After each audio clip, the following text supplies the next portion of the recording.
Bueno, el texto que estamos a punto de leer y luego exponer inicia la descripción de lo que le ocurrió a la raza humana desde el mismo momento en que Adán y Eva decidieron desobedecer y alejarse de Dios y seguir los designios de su propio corazón. Pero al mismo tiempo, el texto comienza la descripción de lo que sigue ocurriendo hoy y que probablemente continúe hasta que Cristo regrese.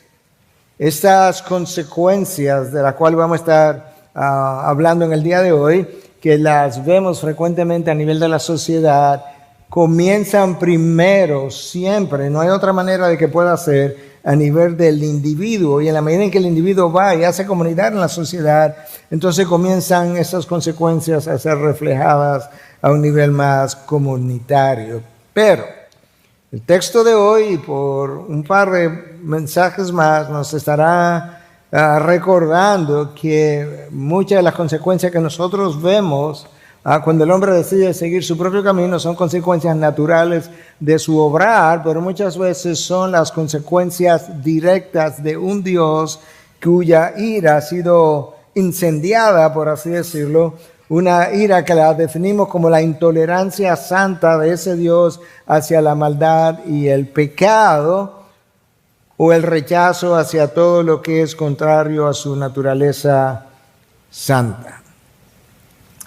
Cuando el hombre se aleja de Dios, hermanos, la historia de la Biblia revela que hay una espiral descendente que es predecible, créase o no. Y esa espiral descendente nosotros lo vamos a ver descrita con lujo de detalles en Romanos 1 hasta el 3:20. Y el texto de hoy nos va a dar como una introducción a este descenso o esta espiral descendente. Hay primero una rebeldía, hay una ingratitud, hay una mente que se torna vana, inútil, como estaremos viendo, un corazón que se vuelve entenebrecido. Esa condición de una mente vana, un corazón entenebrecido, entonces da origen a la idolatría en sus diferentes formas, y como consecuencia, ¿verdad?, Dios se aira contra el ser humano, contra la raza humana, y lo que hace es que en vez de tener que empujar consecuencias, Él simplemente le quita el freno que Él ha ejercido sobre la conciencia, sobre la sociedad, y permite que el hombre pueda irse y disfrutar libremente de lo que él o ella quería disfrutar o hacer, hasta intoxicarse y levantarse al otro día con una resaca moral que lo lleva a volver en sí, o hasta que muere en su resaca. Esa es la historia de un personaje y es la historia de toda la humanidad. Es la historia del hijo pródigo en Lucas 15. Y alguien pudiera preguntar cómo es posible, ¿verdad?, como que el pecado pueda ser tan horrendo, a pesar de todo lo que dijimos la semana pasada, a los ojos de Dios. Pero como decía R.C. Sproul en una ocasión, el problema es que el pecado no consiste simplemente en tomar malas decisiones o cometer errores. Yo creo que la mayoría de nosotros estamos conscientes de esa primera parte, que el pecado no es simplemente que cometí un error o que cometí o tomé una mala decisión. Escucha por qué traje la cita de R.C. Sproul. El pecado es tener en nuestros corazones, en mi corazón, el deseo de hacer la voluntad del enemigo de Dios. Eso es otra cosa, pero es como es. El pecado es tener en nuestros corazones el deseo de hacer la voluntad de aquel que es enemigo de Dios. Esa es una de las razones, no la única, por la que Dios odia el pecado. Y con eso yo quiero que tú puedas leer conmigo Romanos 1, del versículo 21 al 25. Pues, aunque conocían a Dios, no lo honraron como a Dios, ni le dieron gracias, sino que se hicieron vanos en sus razonamientos, y su necio corazón fue entenebrecido. Profesando ser sabios, se volvieron necios y cambiaron la gloria del Dios incorruptible por una imagen en forma de hombre corruptible, de aves, de cuadrúpedos y de reptiles. ¿Tú puedes creer eso?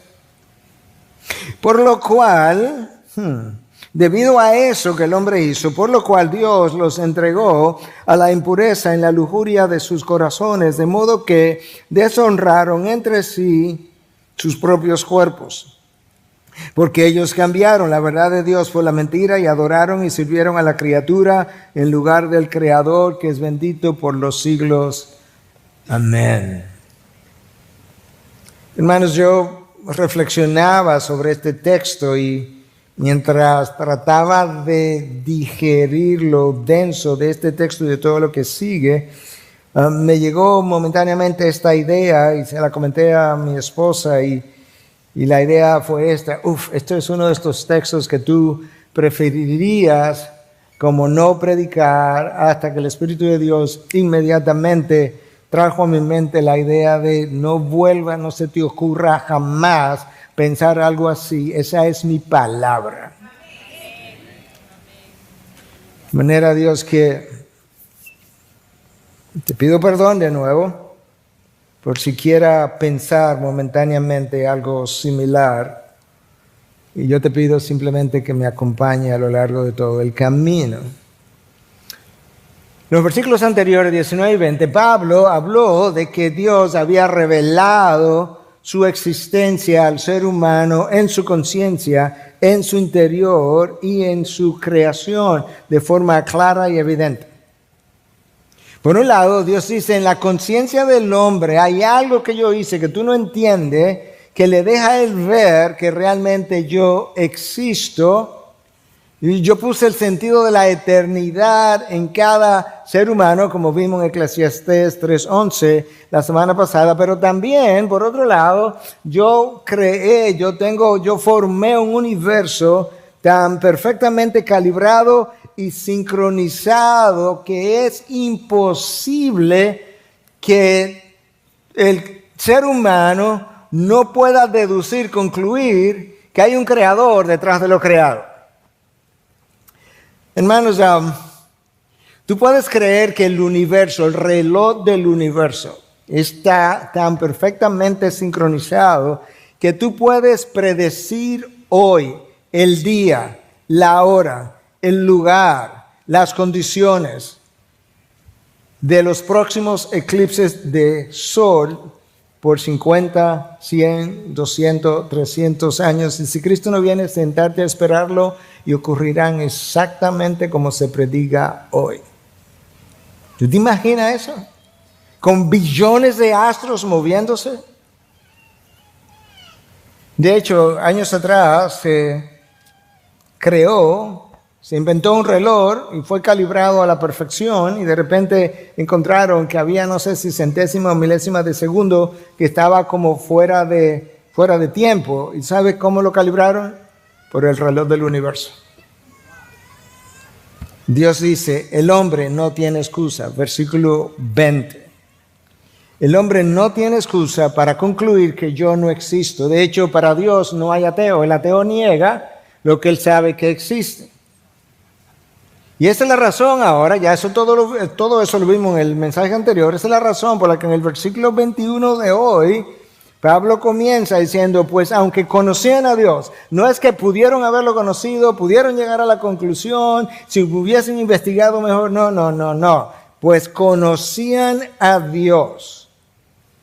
¿Y qué fue entonces el problema? Aquí están. No lo honraron como a Dios, ni le dieron gracias. Y las consecuencias, ¿cuáles fueron? Que se hicieron vanos en sus razonamientos y su necio corazón fue entenebrecido. Es el versículo 21 solamente. El hombre sabe que Dios existe, y el hombre ha hecho una determinación voluntaria de no reconocerlo ni de darle gracias.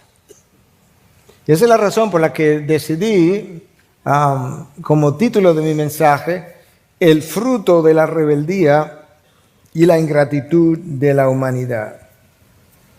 Déjame comenzar con la primera idea.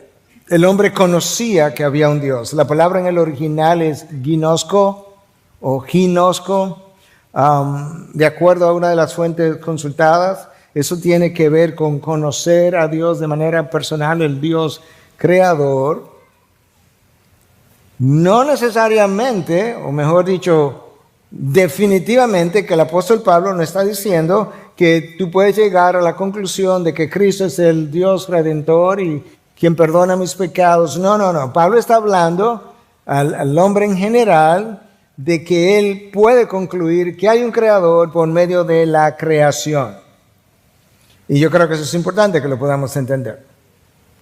Ser salvo requiere de Cristo, como el camino, la verdad y la vida. De eso vamos a hablar en otros mensajes. Pero por ahora, reflexionemos en esto, que Dios dice que el hombre no le ha honrado como Dios, ni tampoco le ha dado gracia. La pregunta es, ¿qué significa honrar a Dios?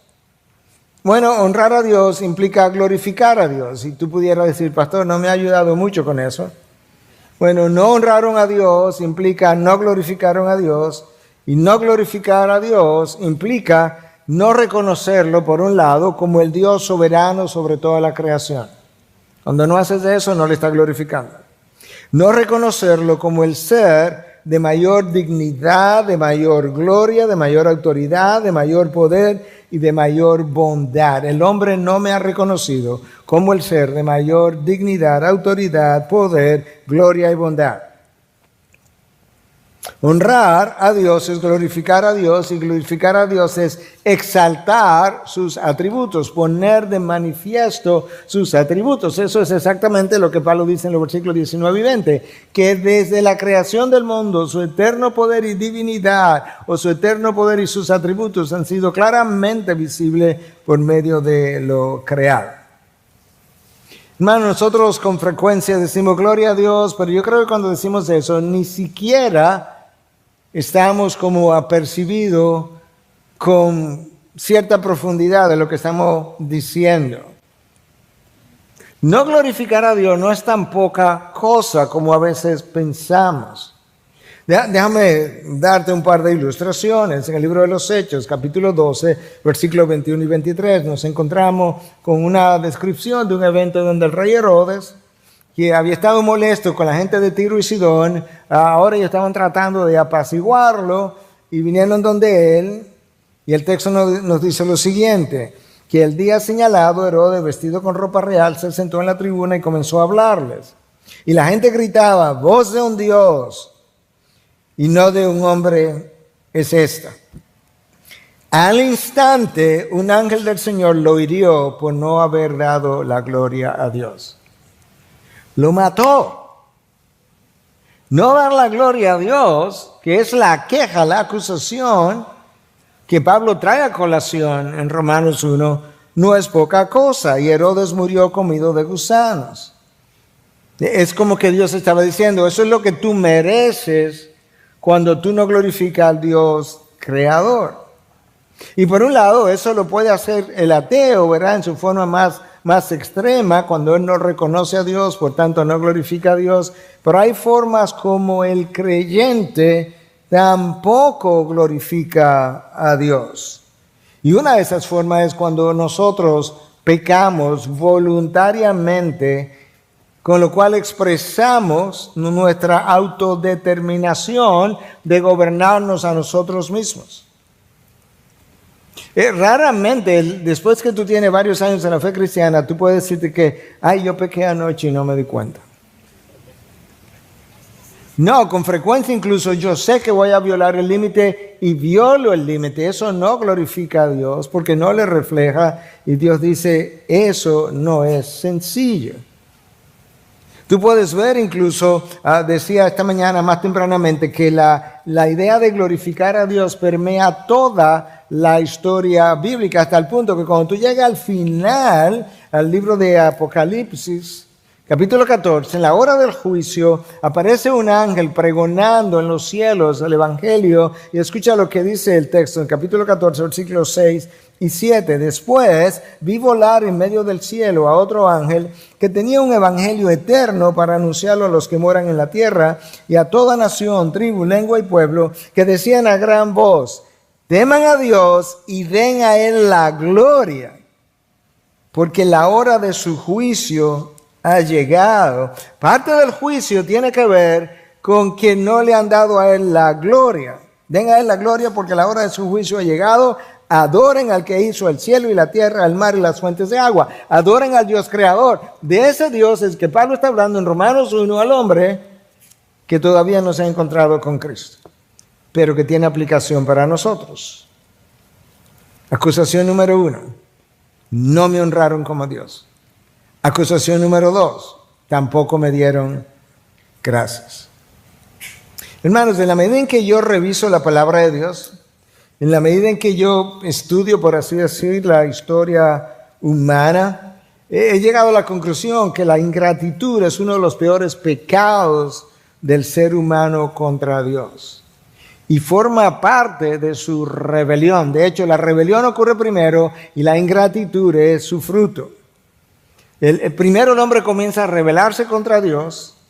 Luego, en la medida en que esa rebelión persiste, su corazón se endurece. Una vez ese corazón está endurecido, ese corazón no ve las bendiciones que Dios trae a su vida, no las siente.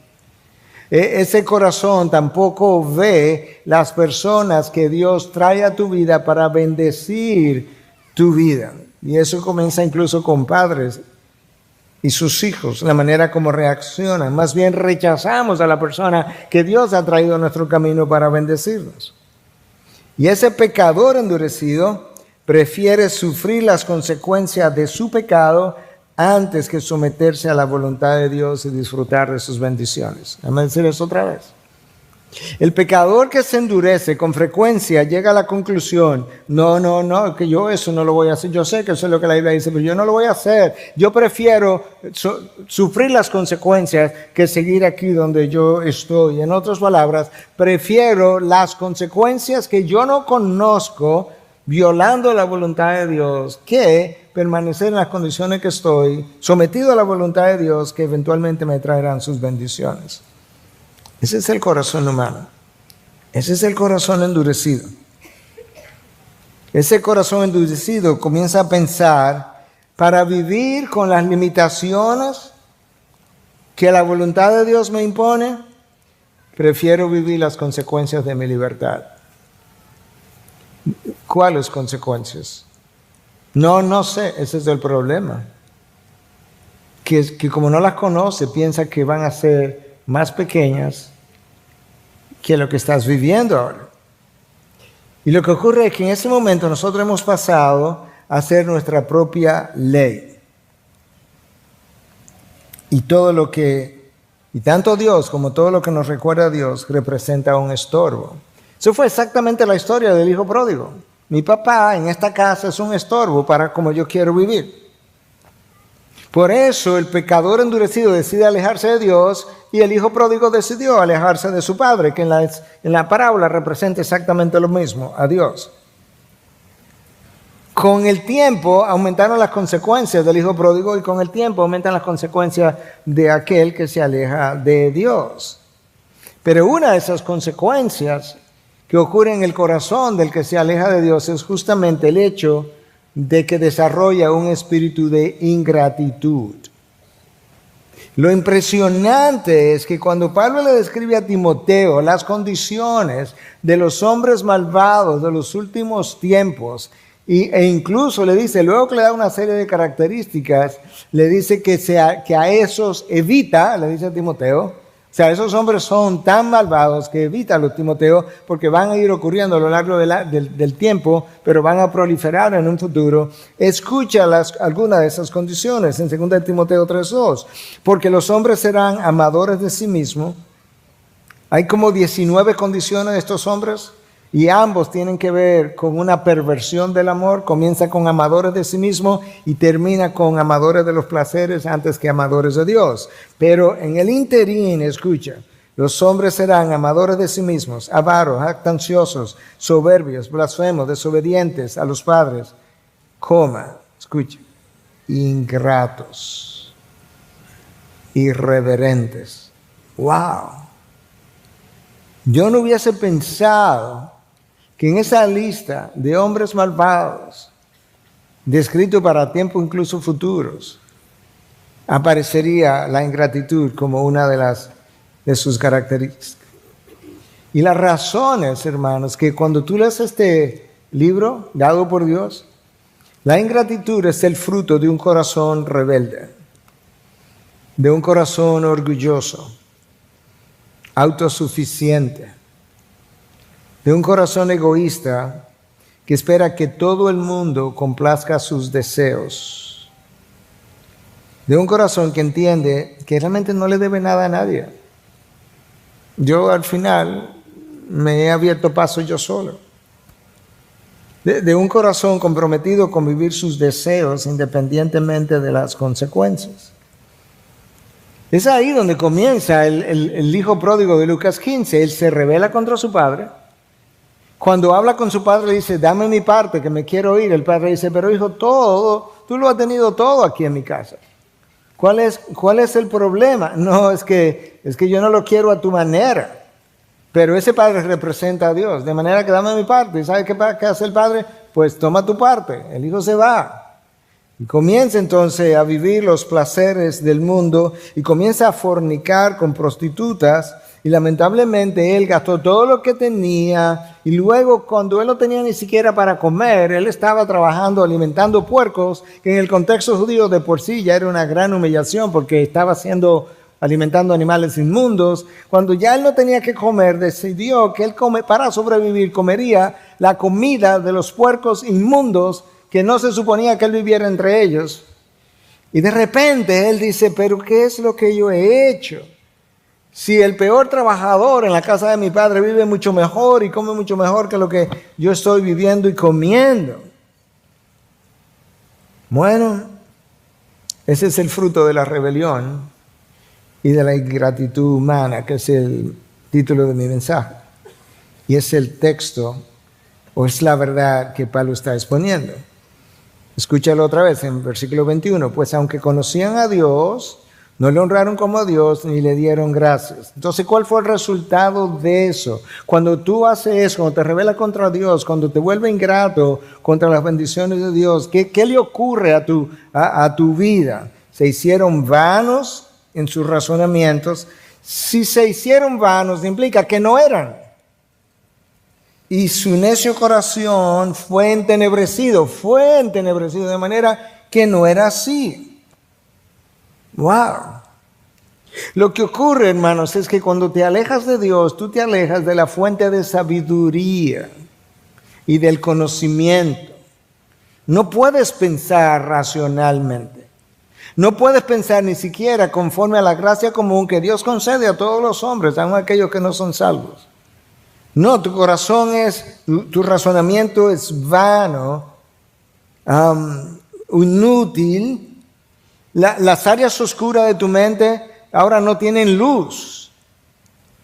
Y en ese momento, tú, yo, comenzamos a pensar conforme a nuestras pasiones carnales, conforme a los designios de una mente terrenal y conforme a una voluntad rebelde. Y eso da paso a una tríada terrible. Porque ahora esa persona piensa en sí misma, se aconseja a sí misma y decide por sí misma. Piensa en sí misma, se aconseja a sí misma y decide por sí misma. Y peor aún, el mundo está lleno de personas rebeldes. Cuando sales de las alas de Dios, por así decirlo, al vivir en ese mundo, te vas a encontrar con alguien o con más de uno que van a apoyarte en tu rebelión. Lamentablemente, el que te apoya en tu rebelión frecuentemente lo hace no solamente porque se identifica con tu rebelión, sino porque tiene un provecho que sacarte. Déjame ilustrártelo. Eso es como funcionan las pandillas. Eso es un ejemplo. Me rebelo en mi casa, quiero irme a mi casa, me salgo de mi casa y ahora en mi rebelión encuentro a otros que están en rebelión, que me apoyan. Sí, pero tú tienes un precio que pagar. Tú tienes algo que darnos. Tú me debes. Por eso te apoyo. No solamente que me identifico con tu rebelión, es que yo tengo un provecho que sacarte. Se aprovecha de la debilidad del otro. Eso es como funcionan los pedófilos. El joven, el niño, tiene una debilidad. Y entonces que tiene una corrupción de su corazón, le dice, no te apures, yo te apoyo, múdate conmigo, yo tengo dinero, yo puedo cubrir tus gastos. Sí, pero yo tengo un beneficio que sacarte. Eso es como funcionan aquellos que trafican con mujeres frecuentemente jóvenes sexualmente. Sí, yo te puedo apoyar, yo te puedo dar casa, yo te puedo mantener, yo te puedo dar ropaje, pero ¿sabes qué? Yo tengo un beneficio que sacarte, de manera que estos otros corazones corrompidos se aprovechan de la debilidad del otro. El más fuerte se aprovecha de la debilidad del más débil. Y eso ocurre porque cuando te alejas de Dios, tu corazón se vuelve, tu mente se vuelve vana, tu corazón se vuelve entenebrecido. La palabra traducida ahí como vana, el diccionario del griego vain habla de que es una palabra que puede ser entendida como inútil, inútiles en sus pensamientos. Y el corazón entenebrecido, frecuentemente la palabra corazón es usada en la Biblia para referirse o a la mente o al ser humano, de manera que un corazón entenebrecido es una mente entenebrecida, y esa mente entenebrecida es definida en la Biblia de diferentes maneras. En Colosenses 2:18 es definida como carnal, en Efesios 4:17 es definida como una mente vana, y en su forma más extrema es definida como depravada en Romanos 1:28, en 1 Timoteo 6:5, en 2 Timoteo 3:8. Pero es esa mente la que toma decisiones conforme a los deseos de la carne y no conforme a la voluntad de Dios. Esa es la mente que pasa más tiempo tratando de ver cómo consigo lo que el mundo me vende a un alto precio, en vez de cómo recibo gratuitamente lo que Dios me ofrece a precio de la sangre de su Hijo. Déjame decir eso otra vez. Una vez la mente se vuelve vana y el corazón entenebrecido, pasa un largo tiempo tratando de ver de qué manera consigo lo que el mundo me vende a un precio muy alto, en vez de recibir lo que Dios me regala a precio de la sangre de su Hijo. Y mientras el hombre piensa de esa forma, Dios dice, es una mente inútil. El hombre cree en ese momento que está siendo sabio. Y la razón por la que él piensa que está siendo sabio es porque se está saliendo con la suya. Escucha lo que dice el versículo 22. Profesando ser sabios, se volvieron necios. El hombre llama sabiduría a lo que Dios llama necedad. Pero el resultado de la necedad del hombre es descrita en este pasaje también. Es el hombre necio que dice no hay Dios. El necio dice en su corazón no hay Dios. Salmo 10, Salmo 14, Salmo 53, todos dicen la misma cosa. Pero el resultado de esa necedad, cuando el versículo 22 dice, profesando ser sabios se volvieron necios, ¿y entonces qué pasó? Versículo 23. Y el resultado, cambiaron la gloria del Dios incorruptible por una imagen en forma de hombre corruptible, de aves, de cuadrúpedos y de reptiles. Impresionante que el hombre prefirió, en vez de adorar al Dios del cielo y la tierra, del cual él tiene evidencia de sobra, hasta el punto de que no tiene excusa, él prefirió adorar un animal que él cría. que él alimenta, del cual hace incluso imágenes. El problema es que cuando la mente se vuelve vana y el corazón entenebrecido, decía Chesterton, que el hombre no es que deja de creer, no es que el hombre que deja de creer en Dios, deja de creer en nada. Dice, no, ese no es el problema. Cuando él deja de creer en Dios, él cree en cualquier cosa. La frase se le ha atribuido a Chesterton con frecuencia, otros dicen que no. Pero recuerda dónde que comienza todo. El hombre no reconoció a Dios, no le honró como a Dios, no le dio gracia, entonces terminó adorando animales. Cuando ese hombre abandona al Dios verdadero y lo cambia por animales, ¿qué es lo que ocurre? Escucha lo que dice Dios. Próximo versículo. Por lo cual. El por lo cual implica debido a. ¿Y qué fue lo que hizo? Que cambió la imagen incorruptible de Dios por una imagen incorruptible de hombres y de animales. Por lo cual Dios los entregó, se encendió la ira de Dios. Dios los entregó a la impureza, en la lujuria de sus corazones, de modo que deshonraron entre sí sus propios cuerpos. Hermanos, lo último que tú quieres que ocurra con tu vida o con tu sociedad es justamente eso. Nosotros muchas veces queremos que nos dejen disfrutar nuestros placeres. Dios dice, tú no sabes lo que estás deseando. Porque cuando yo te quito el freno, justamente para que puedas disfrutar lo que tú quieres disfrutar, y que muchas veces yo mismo he querido quizás disfrutar, cuando yo te quito el freno, tú no sabes lo que va a ocurrir contigo, pero yo sí sé. Eso es lo que Dios ha hecho. Lo ha hecho en el pasado, lo está haciendo en el presente, lo hará en el futuro. ¿Y cuál es el problema, pastor? Que cuando Dios te quita el freno, como no tienes freno, tú te conviertes en un esclavo de tu pasión.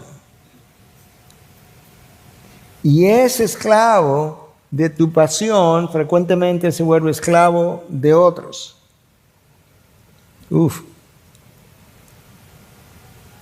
Hermanos, déjame decirte algo. Nuestro Dios es mucho mejor amo que la pasión de la cual te hiciste esclavo. La pasión es un amo, pero es un amo cruel. No le importa tu futuro. Nuestro Dios es nuestro mejor amo que tus pasiones y las mías. Dice el teólogo Michael Bird de Australia, muy conocido en los círculos académicos, que en este versículo 24 que nosotros acabamos de leer, donde Dios dice que los abandonó a la lujuria, dice que el efecto del pecado no es un sentido de culpa y de deuda moral. No, ya Dios lo soltó. Él no tiene el efecto del pecado en ese momento, ya no es un sentido de culpa y deuda moral con Dios. Más bien es el resultado de impureza y deshonra. ¿Dónde está eso? Versículo 24, ya lo leímos. Por lo cual Dios los entregó a la impureza en la lujuria de sus corazones de madera, que deshonraron entre sí sus propios cuerpos. Si te alejas de Dios, tu lejanía resultará en una corrupción de la imagen de Dios. Yo creo que eso es, ya la imagen de Dios está corrupta, es más corrupción de la imagen de Dios. Pero es una realidad, hermanos, que de los impulsos más poderosos que tú y yo tenemos son los impulsos sexuales.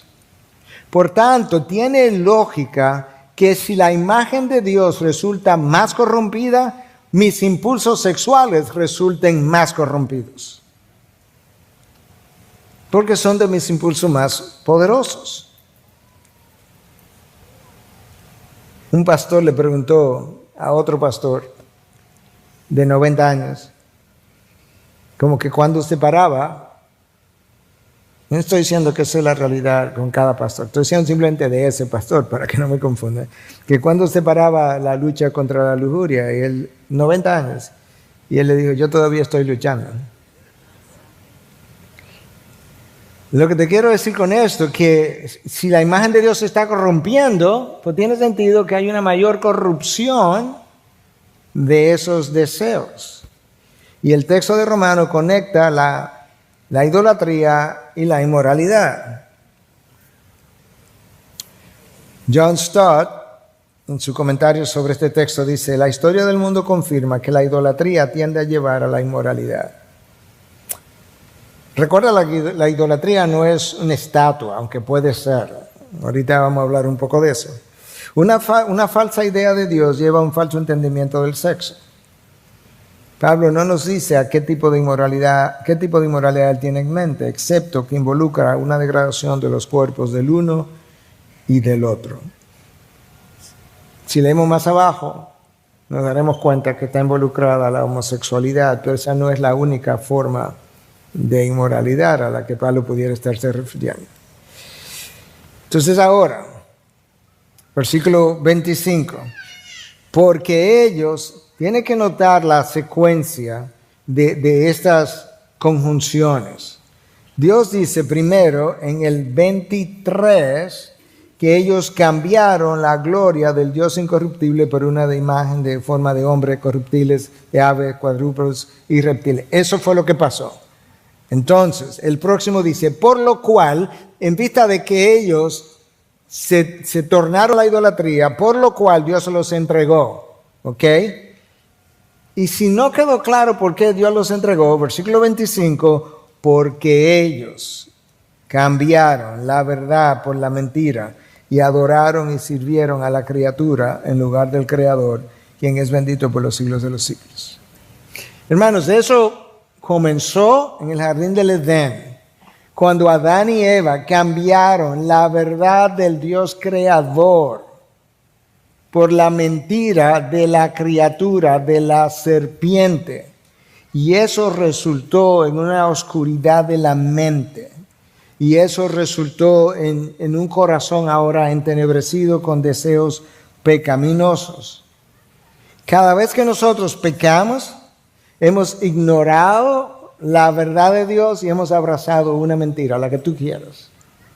Cada vez que tú y yo hemos pecado, esa es la realidad. Nosotros volvemos al jardín del Edén, olvidamos la verdad de Dios, abrazamos una mentira, practicamos la mentira y eso genera un ídolo. Recuerda lo que leímos de John Piper la semana pasada, que muchas veces distorsionamos los pasajes bíblicos para proteger los ídolos del corazón. En la antigüedad, los pueblos paganos adoraban ídolos de madera, de oro, de plata. Y la palabra de Dios dice que eran ídolos con ojos que no veían y oídos que no oían. Pero el salmista dice en el Salmo 115, Dios dice en el Salmo 115, el que hace eso se volverá como él. ¿Cómo así Dios? Que va a tener ojos pero no va a ver, y va a tener oídos y no va a ver. ¿En serio? No, eso fue lo que pasó. Dios se lo advirtió en el Salmo 115 y luego el pueblo se va al exilio. Dios envía a Ezequiel como profeta al exilio para no dejar al pueblo solo.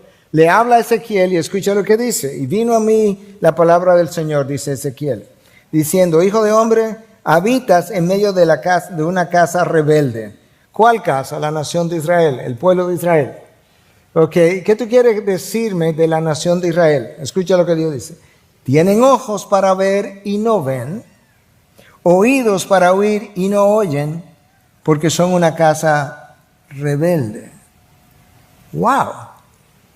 Pero este no fue el pueblo que adoraba ídolos con ojos que no veían y oídos que no oían. Ajá. Y Dios dice, sí, pero yo se los dije, que se volverían como ellos, como sus ídolos. ¿Y cómo es que eso ocurre, pastor? Bueno, gracias por preguntar. Cuando el pecado cierra los ojos del espíritu, tú tienes ojos, pero tú no ves la realidad. Tú escuchas lo que se dice y el consejo, pero tú no disciernes la verdad, ni te interesa. Nuestros ídolos nos llevan a ver la vida completamente distorsionada y atractiva, y los ídolos nos cambian nuestros estilos de vida y nos llevan a un estilo de vida que a la carne le gusta. Y el pueblo entonces, que adoró imágenes con ojos que no podían ver y oídos que no podían oír, terminó así. Ellos tenían ojos, pero ellos no podían ver la santidad del Dios que le había dado vida y lo había sacado a libertad. Tampoco podían ver la exclusividad con la que ellos se suponía que adoraran a Dios. Dios le advirtió en el contexto de los 10 mandamientos que Él era un Dios celoso, que no toleraría a ningún otro Dios delante de ellos. Se lo advirtió en el libro de Deuteronomio, capítulo 4, el libro de Deuteronomio, capítulo 6. Le dijo que de ellos tener dioses ajenos, su ira se iba a incendiar, se iba a incendiar contra ellos y que podría incluso borrarlo de la faz de la tierra. No importa, como quiera terminaron haciéndolo. Tenían oídos que no podían entender el contenido del mensaje de los profetas. Tenían una mente, pero no podían discernir la verdad de Dios. Y lo que Dios profetizó es verdad. Tus ídolos te dan forma.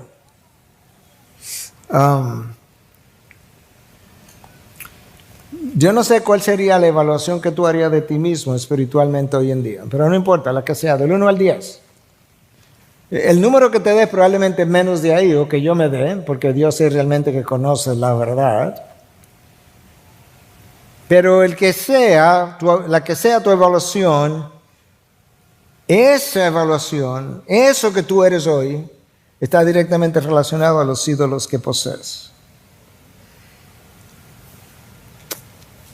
Dios predice a través del salmista que el adorador termina tomando la forma del ídolo. Lo increíble es que el ídolo es muerto.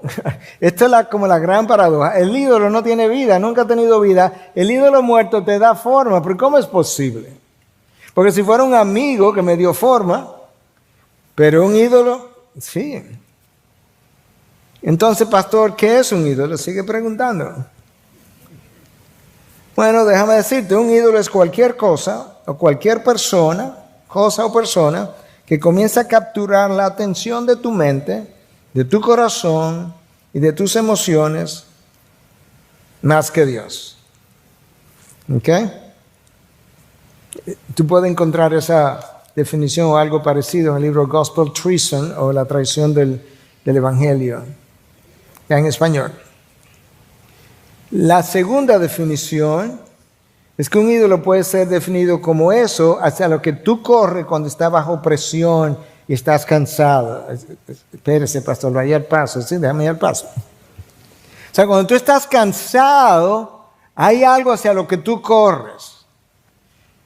Que en las formas extremas es alcohol, es droga, televisión, computadora, pornografía, mi trabajo, sueño despierto, mi oficina, mi ministerio o cualquier otra cosa. Pero recuerda que Dios dijo, Cristo dijo, venid a mí, todos aquellos que están cansados y cargados. Dios entiende, Cristo entiende, cuando está cargado y cansado, el lugar primero donde tú y yo debemos ir a descargarnos es de Él. Pero eso no es como ocurre frecuentemente.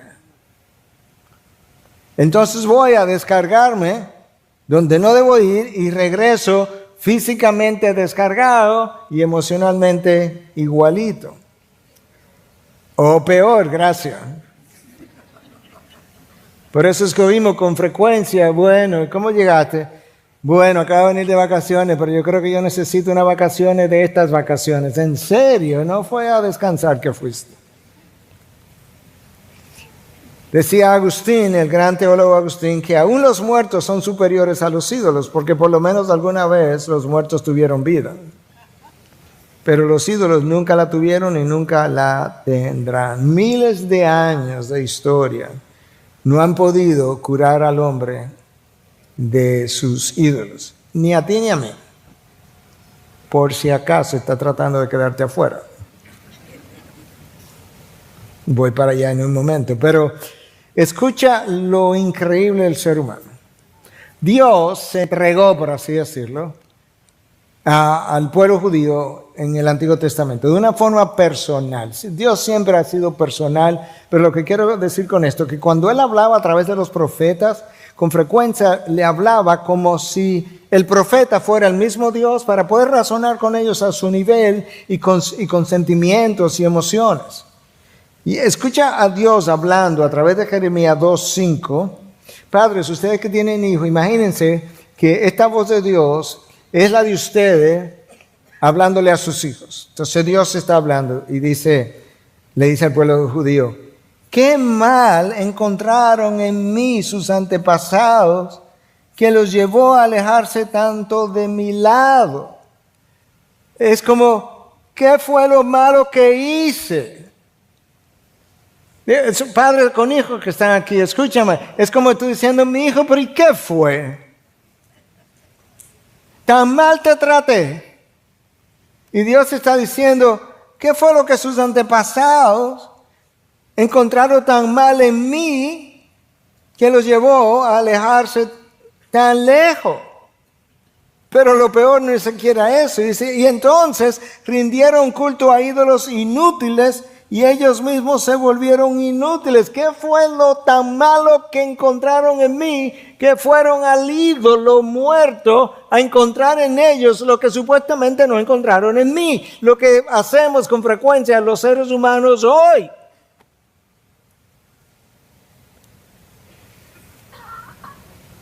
El humano sigue construyendo sus ídolos en el corazón. No, pastor, eso era de antes. ¿En serio?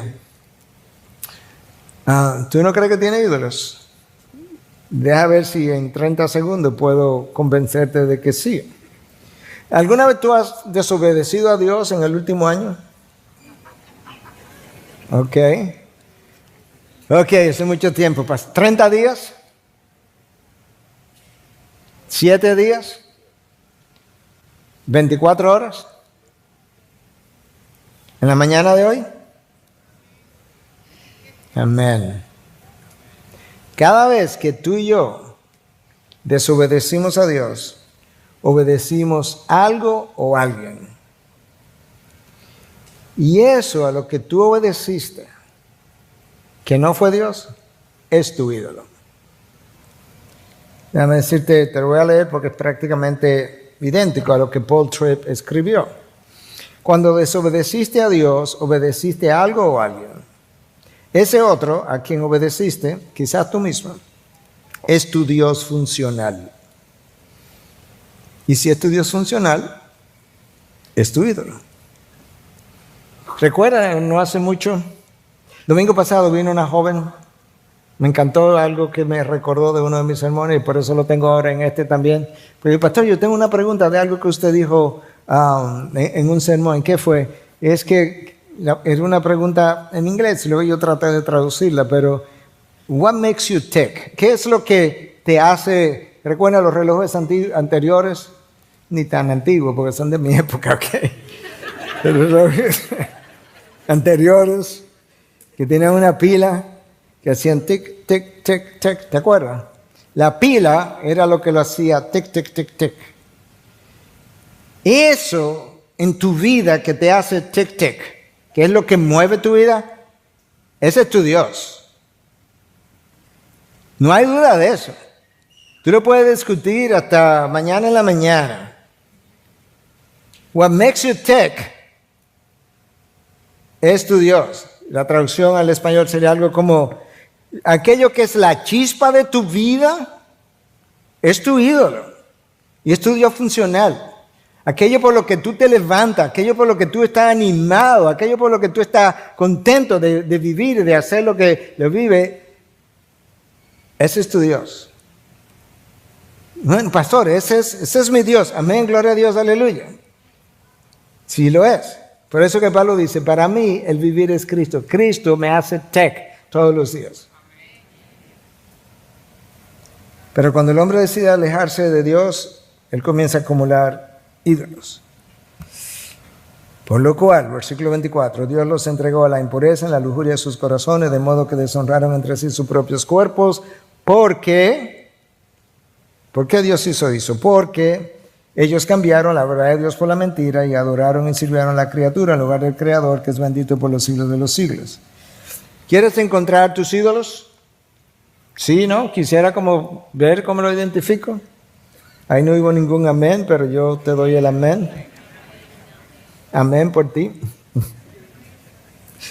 Número 1, ¿tú estás dispuesto a pecar para conseguirlo? Lo que sea.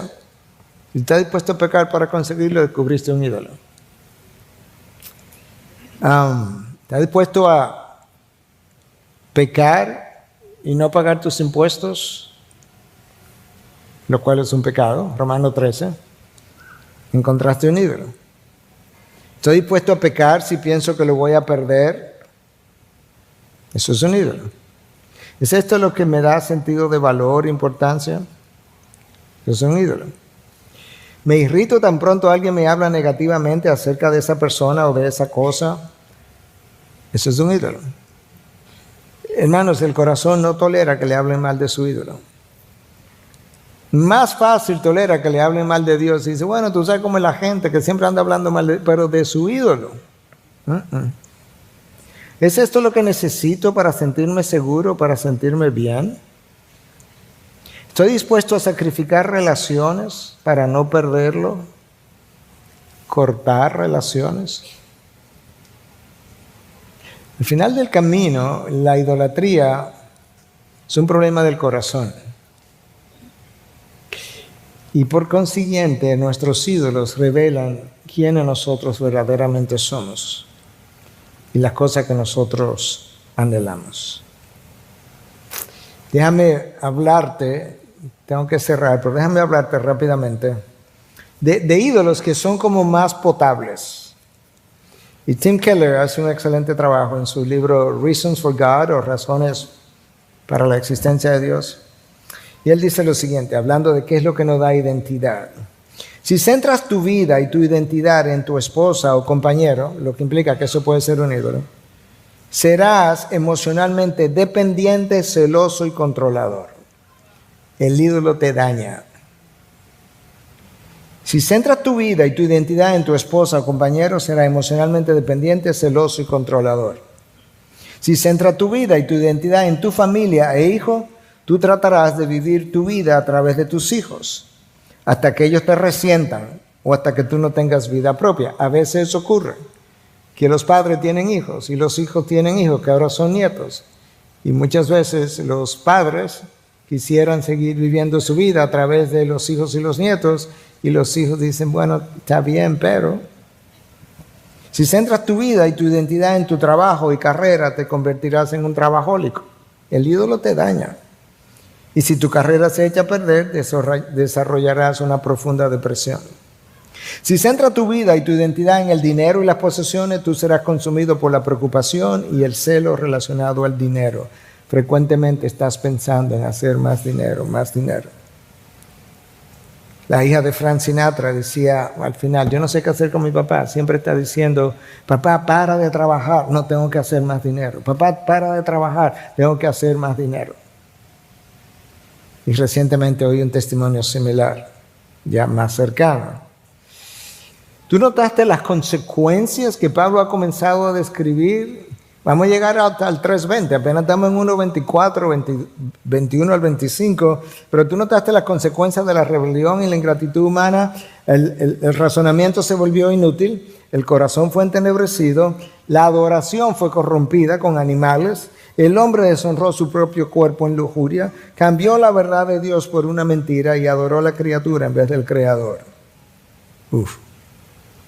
Hermanos, el hombre es tan increíblemente rebelde y el hombre tan increíblemente autocentrado y el hombre tan increíblemente ingrato que escucha esta ilustración y con eso cierro. Es una ilustración de Barnhouse, Donald Gray Barnhouse, predicó en la década de los 40, 50, no sé exactamente en qué año murió, pero Barnhouse ha sido reconocido como un predicador que tenía una mente prodigiosa para las analogías. Y él habla en su comentario de la ingratitud de este hombre y de su rebelión. Dice, Dios le dio al hombre un cerebro Con ese cerebro, él aprendió a fundir hierro. Y así él aprendió a hacer cabezas de martillo, el martillo que tú usas en la casa. Y también llegó a hacer clavos. Dios, en su bondad, en la naturaleza, en su naturaleza, hizo salir el sol, hizo llover y le dio a ese hombre árboles. De ese árbol, Dios le dio al hombre fuerza para cortar el árbol y le dio un cerebro para que de la madera del árbol hiciera un mango para la cabeza del martillo. ¿Me van siguiendo, verdad?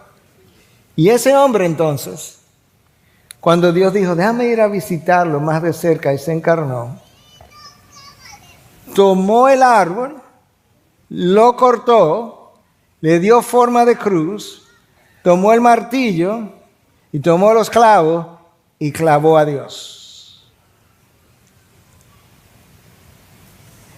¿Y tú sabes lo que hizo Dios?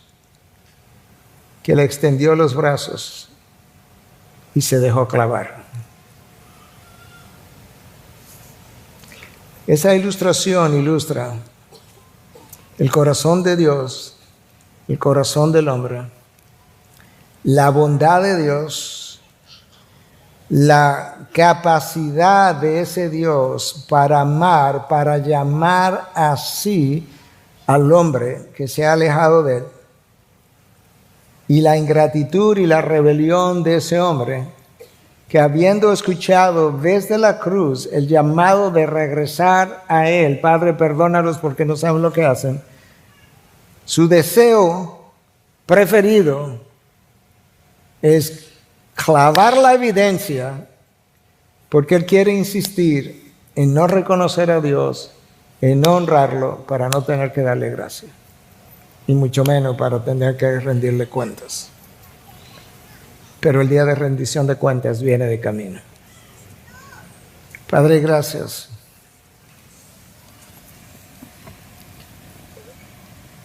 Gracias porque yo no sé de cuántas formas tú has querido demostrarnos tu amor, tu gracia, tu interés en rescatarnos de nuestra perdición para moldearnos a tu imagen.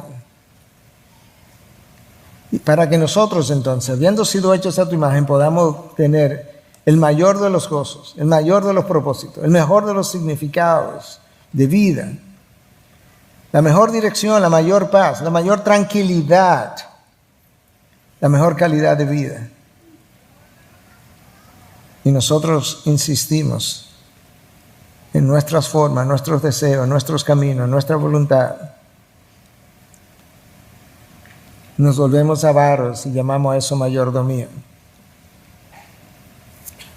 Nos volvemos controladores y llamamos a eso necesidad de planificar. Nos volvemos egoístas y llamamos a eso necesidad de conservar y ahorrar. Pero a ti nadie te engaña, Dios. Tú sabes lo que es y tú sabes cómo se llama cada cosa. Perdóname cuando yo he sido parte de todo ese ciclo en algún momento que hemos descrito en el día de hoy. Pero perdónanos a todos nosotros y ayúdanos a vivir mucho más conscientes de tu gracia, de tu amor, de tu perdón. Pero ayúdanos a vivir mucho más conscientes de nuestra horrible caída, de la horrible corrupción de la imagen de Dios y de la consecuencia que ha traído. Gracias por salir a buscarme cuando yo andaba en el error, en la perdición, en la oscuridad, para hacerme hijo tuyo. En Cristo Jesús te hemos orado y predicado.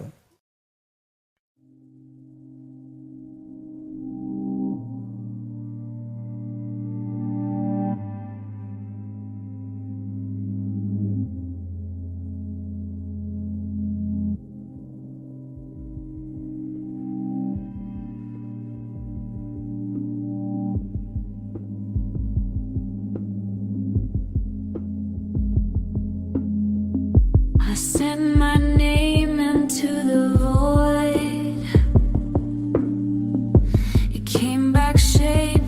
fractured noise. My hands dissolve, my pulse is slow. Time hums in loops I used to know. Stars don't blink, they stare me down. My voice is thin, it wears a crown. Made of signals, dust and sleep. I breathe where silence burrows deep.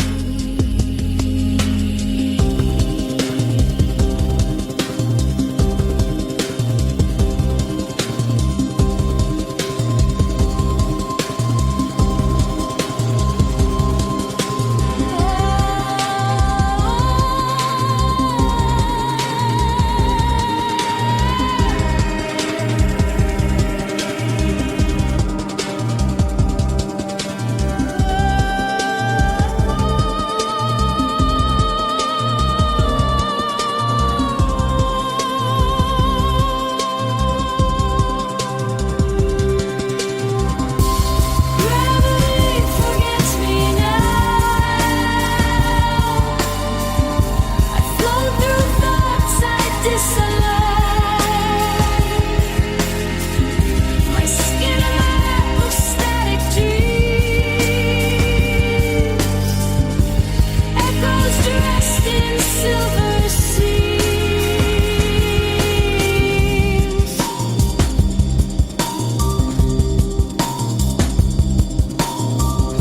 The hall remembers lullabies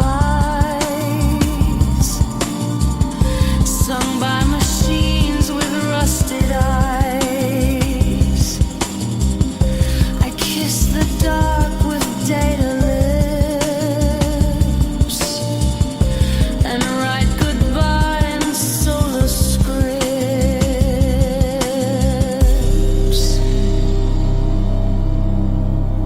Memory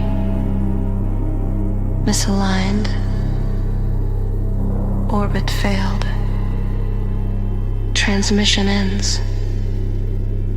I remain.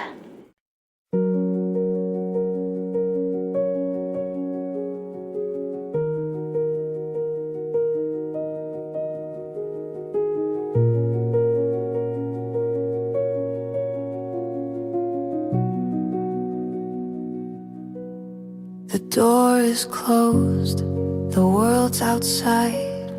We breathe in whispers, we never hide.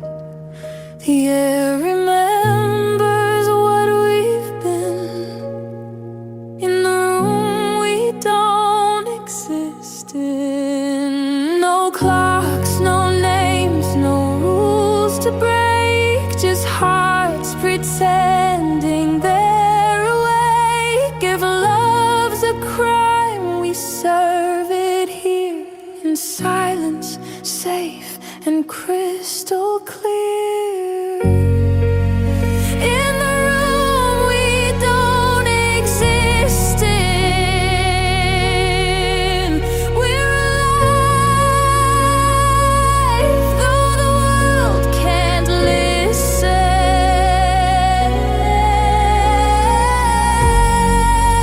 Every touch rewrites what's real.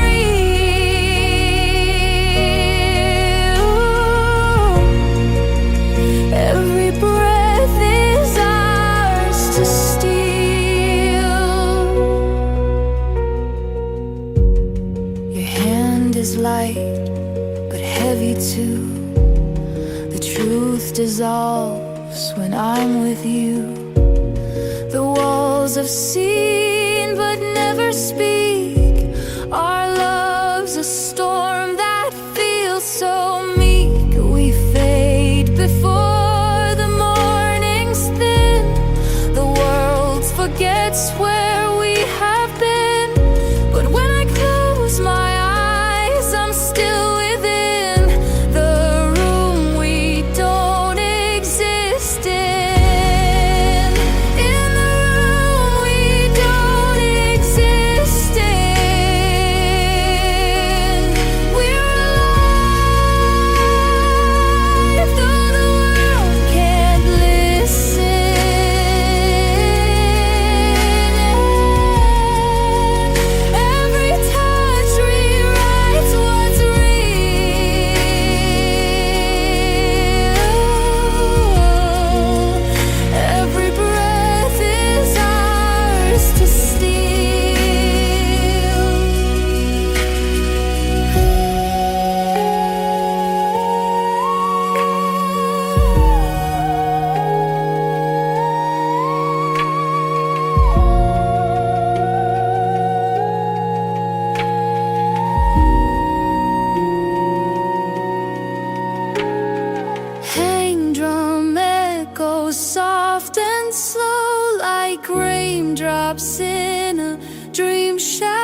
every night it sounds the same. 1,000 miles, yet I can hear your voice that calms my every fear. I see your hands in morning light. They held my dreams, they shaped my life. The world is cold, but I still find your lullaby within my mind. Mother's voice in the wind, calling me home again. Through the noise of the world outside, your song still echoes deep inside. Though I'm far, I still begin with mother's voice in the wind. I chase the days, I cross the sea, but still your breath comes back to me. Each gentle breeze, each fallen leaf carries the love you left in me. The city hums, the stars grow dim, but I can feel you from within. Your words like light upon the shore, guide me when I can't anymore. Mother's voice in the wind, calling me home again.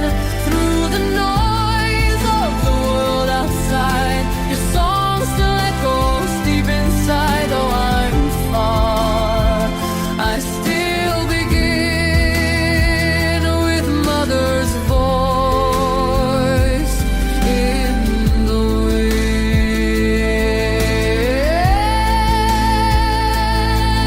The years may fade, but not your tune. It drifts beneath the silver moon. And when I'm lost, I close my eyes. The wind becomes your soft goodbyes. Mother's voice in the wind, my first and last amen. No distance ever can rescind the love that lives within. And when my journey finds its end, I'll hear your voice in